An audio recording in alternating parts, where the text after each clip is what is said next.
La découverte de l'exposition Le vent se lève se poursuit avec une nouvelle promenade botanique. Je vous invite à vous imaginer déambuler dans la grande salle de l'exposition du rez-de-chaussée. Face à la baie vitrée du Macval, offrant une vue sur son jardin, nous rencontrons l'œuvre monumentale de Laurent Pernon au titre Retour sauvage. C'est une grande sculpture plante en tergale et polyester recouverte de cendres. Ces cendres sont ce qui reste des livres brûlés, livres venus directement de la bibliothèque de l'artiste. Les cendres recouvrent les tiges et les feuilles de la sculpture plante et nous rappellent le retour du livre à son origine végétale, tout en évoquant la destruction des ressources naturelles des forêts.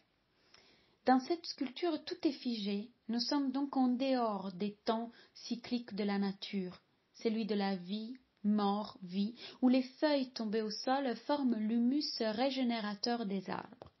Présage funeste et mélancolique d'un futur proche où la nature ne sera plus qu'un souvenir. La plante sculpture Retour sauvage reproduit une Monstera deliciosa, plante de la famille des Aracées. Comme de nombreuses espèces de cette famille, la Monstera deliciosa est utilisée pour sa qualité ornementale en plante d'appartement, car elle est robuste et de grande taille.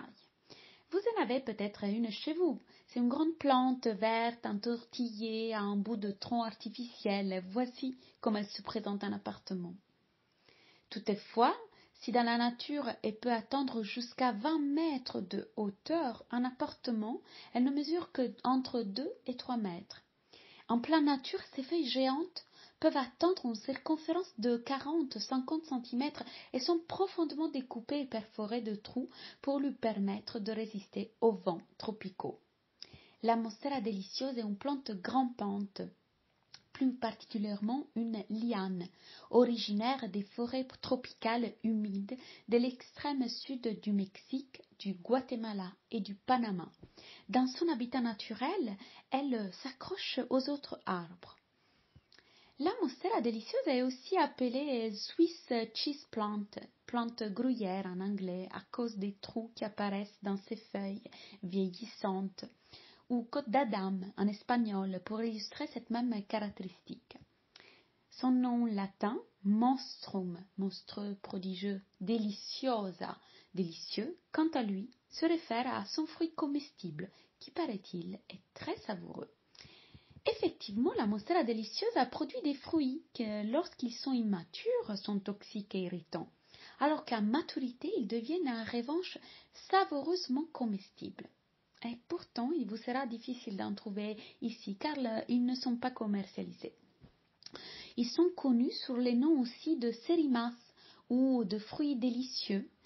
En notant les écailles externes qui se détachent facilement, on fait apparaître autour d'un axe central une chair juteuse et sucrée dont le goût rappelle celui de la banane et surtout de l'ananas. C'est pourquoi, dans son pays d'origine, cette plante a le surnom de ananas du pauvre. On peut aussi en faire des jus ou des confitures. Au Mexique, les infusions des feuilles et des racines sont consommées pour soulager l'arthrite et les racines sont également employées pour la préparation de potions utilisées contre les morsures du serpent. Récemment, la Monstera deliciosa a connu une grande popularité, devenant un motif très prisé du style ou de la décoration. Papier peint, tapis, objets de déco et jusqu'aux accessoires de mode. Une marque de mode très connue et populaire, par exemple, a même développé toute une gamme autour de la feuille de la Monstera deliciosa. En parallèle du cactus, ces feuilles inspirent designers et artistes pour son enjeu graphique intéressant et exotique.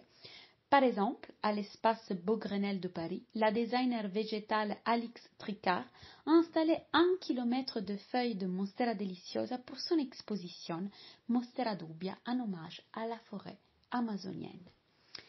Sa popularité comme plante d'intérieur remonte à la fin du XVIIIe siècle. La Monstera deliciosa semble avoir été introduite en Europe au milieu du XVIIIe siècle, amenée d'une expédition effectuée par les Anglais le long de la côte mexicaine. La plante est entourée de nombreux mythes et superstitions. La plupart d'entre eux sont associés à ses grandes feuilles sculptées, ses racines courbes, ce qui en fait un monstre enchanté. Au Mexique, par exemple, on raconte que la monstère peut étouffer une personne et même se nourrir de la chair des morts. Cette croyance est probablement liée au fait que dans la jungle, on retrouvait souvent des ossements empêtrés dans cette plante. Merci pour votre écoute et à bientôt pour une nouvelle promenade botanique. La découverte de l'exposition Le vent